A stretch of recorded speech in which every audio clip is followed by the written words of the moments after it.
Students, आज हम पढ़ने वाले हैं question number 3 exercise 2.2 class 9th का।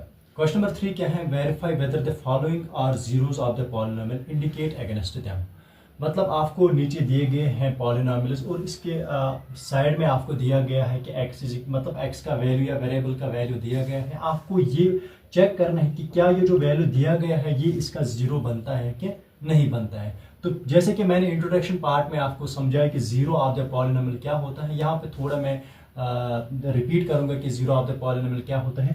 Zero of the polynomial variable का वो वैल्यू होता है जो आप उस वेरिएबल के बदले लिखोगे तो ये जो पॉलिनोमियल पूरी किसके बराबर आएगी?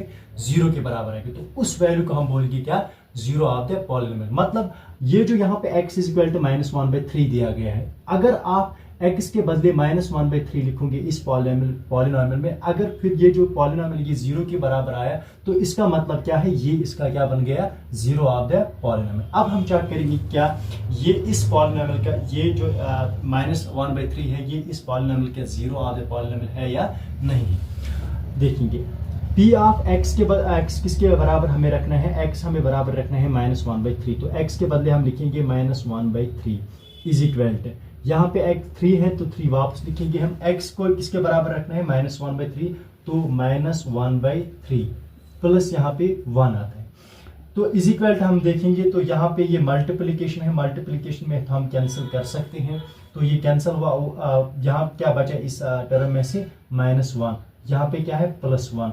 तो माइनस प्लस क्या होता है? माइनस। तो 1 में से 1 कम हो जाएगा, मीन्स सब्ट्रैक्ट होगा, तो आंसर क्या आएगा? 0। तो since the p of x किसके बराबर आया? 0 के बराबर है। दैट मीन्स जो x इज इक्वल टू -1/3, जो -1/3 है ये इसका क्या बन गया? Zero of the polynomial. तो हम लिखेंगे यहाँ पे since p of -1/3 is equal to 0, therefore x is equal to -1/3 is the zero of the polynomial। इसी तरह आप बाकी पार्ट्स को भी ट्राई करिए और देखिए कि क्या वो जो वैल्यू दिया गया है वो उनका जीरो बनता है कि नहीं बनता है। अब हम पार्ट नंबर 2 देखेंगे कि क्या ये इसमें देखना है कि पॉलिनोमियल हमें दिए गए हैं कि p of x is equal to 5x - pi।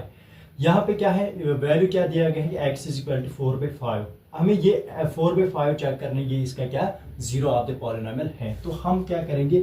p of 4/5 वापस लिखेंगे इज इक्वल टू हम लिखेंगे 5, हम ऐसे ही वापस लिखेंगे। x किसके बराबर है यहाँ पे? 4/5, तो 4/5 को हम ऐसे ही वापस लिखेंगे। ये माइनस यहाँ पे वापस लिखेंगे, पाई भी यहाँ पे क्या लिखेंगे? वापस लिखेंगे। 5 और ये जो 4/5 ये क्या है? आपस में मल्टीप्लिकेशन है यहाँ पे, तो हम इनको कैंसिल कर सकते हैं। तो ऊपर क्या बचा? यहाँ हमें यहाँ बचा 4 - पाई। तो 4 - पाई क्या है? ये 0 के बराबर नहीं है। तो इसका मतलब हम ये लिखेंगे कि ये जो 4/5 है ये इसका क्या? जीरो नहीं है। हम यही लिखेंगे यहाँ पे since p of 4/5 is not equal to 0, therefore x is equal to 4/5 is not zero of the polynomial। ठीक है, तो ये इसका जीरो नहीं बन गया। अब हम पार्ट नंबर 3 देखेंगे। पार्ट नंबर 3 में क्या है? p of x is equal to x² - 1। यहाँ पे दिया गया x इज इक्वल टू 1 - 1। मतलब आपको 1 और चेक करना है क्या इसका जीरो है, और फिर आपको चेक करना है -1 ये इसका जीरो है कि नहीं है। तो पहले 1 हम देखेंगे। p ऑफ 1 अगर हम देखेंगे p of 1 is equal to x के बदले क्या लिखना है? 1, तो 1² - 1। तो 1² कितना होता है? 1 होता है। तो 1 - 1 कितना होता है? 0 होता है। तो 1 इसका जीरो बन गया। अब p ऑफ -1 देखना है।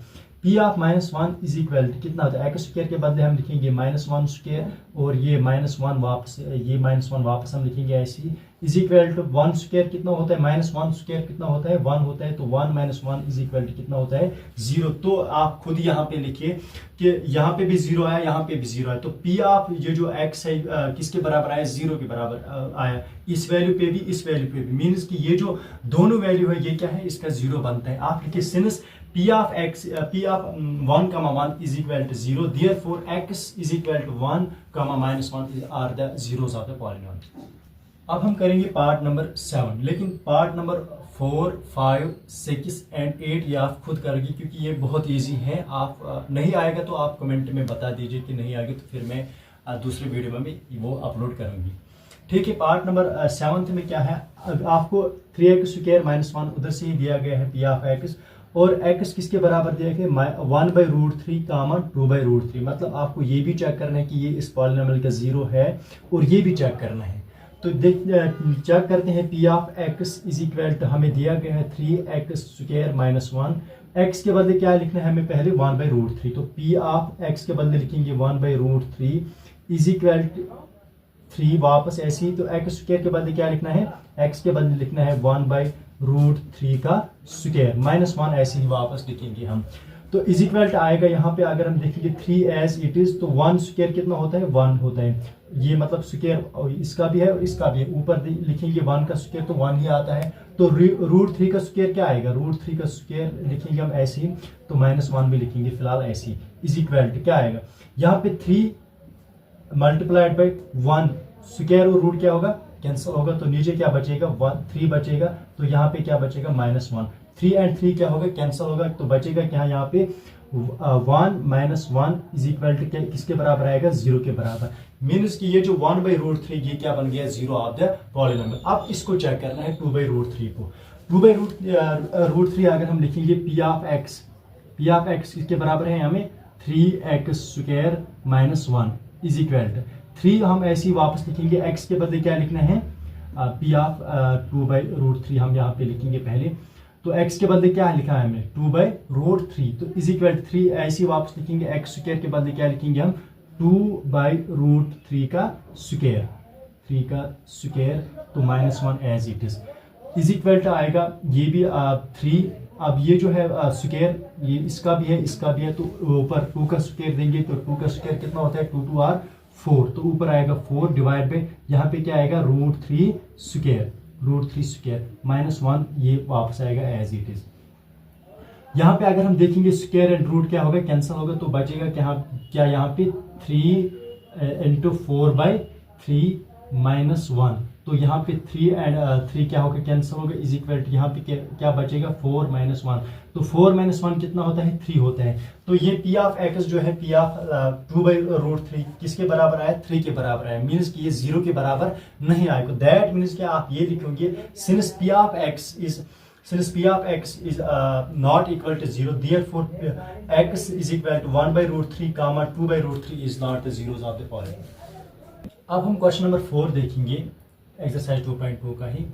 तो क्वेश्चन नंबर 4 क्या है, क्वेश्चन नंबर 4 है find the zeros of the zero of the polynomial in each of the following cases. नीचे आपको पॉलिनोमियल्स दिए गए हैं, आपको क्या फाइंड करना है, जीरो क्या होता है, इस वेरिएबल का वो वैल्यू जिससे आप ये जो अगर आप उस मतलब वेरिएबल के बदले वो वैल्यू लिखेंगे, ये जो पूरी जो पॉलिनोमियल है किसके बराबर आएगी, 0 के बराबर आएगी।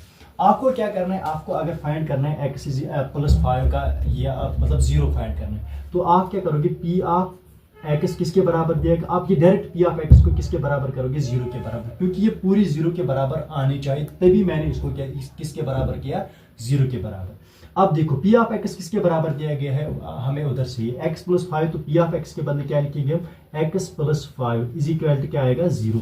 तो यहाँ पे फाइंड क्या करना है हमें, x फाइंड करना है, तो x के अलावा क्या है 5 है। तो अगर ये जो +5, तो अगर हम इसको ट्रांसपोज करेंगे, इस तरफ ट्रांसपोज करेंगे, तो +5 क्या बनेगा वहां पे -5, तो x किसके बराबर आएगा -5 की। तो ये जो -5 है ये 0 ऑफ द पॉलिनोमियल है, आप वेरीफाई भी कर सकती हो।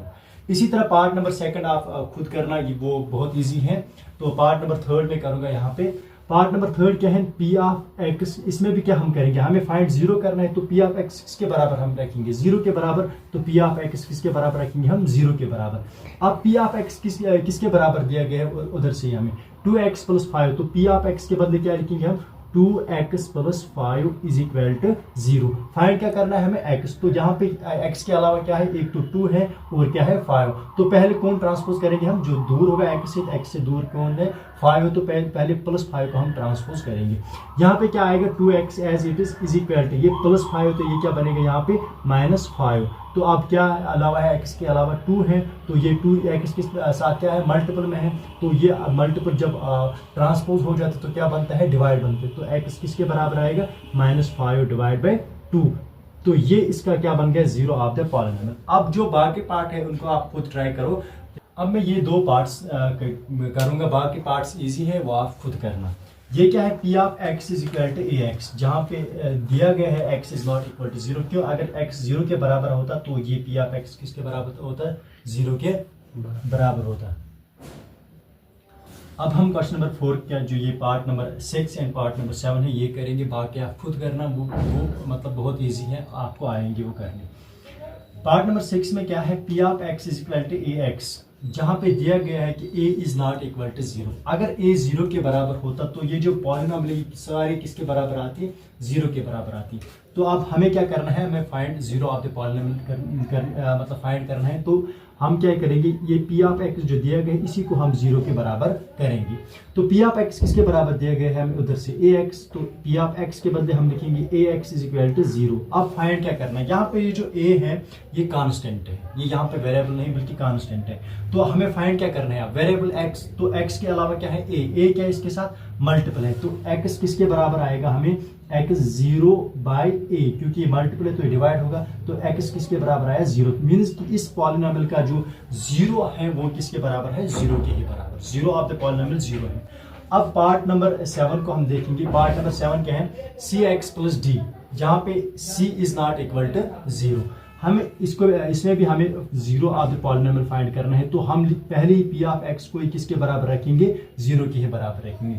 P ऑफ x किसके बराबर दिया गया है हमें उधर से cx plus d is equal to x plus d is equal to 0। यहाँ पे c एंड d क्या है, कॉन्स्टेंट्स, एज कॉन्स्टेंट्स है, और वेरिएबल क्या है यहाँ पे x है। तो फाइंड क्या करना है, हमें x करना है फाइंड। तो इसके x के अलावा क्या क्या है इधर, एक तो c है और d है, तो किसको हम पहले ट्रांसपोज करेंगे, ट्रांसपोज हम पहले d को करेंगे। तो d को हम जब ट्रांसपोज करेंगे तो ये प्लस d है, तो ये क्या बनेगा वहां पे माइनस d, तो यहाँ पे क्या आएगा cx is equal to minus d। तो फिर आप क्या फाइंड करना है, x ही फाइंड करना है। तो अलावा क्या है x के, तो c है तो c इसके साथ मल्टीपल है, तो c जब वहां जाएगा तो x किसके बराबर आएगा, minus d divide by x, तो माइनस डी डिवाइड बाई सी आएगा। तो ये जो माइनस डी डिवाइड बाई सी है ये 0 ऑफ द पॉलिनोमियल है। आई होप आपको ये वीडियो पसंद आया होगा।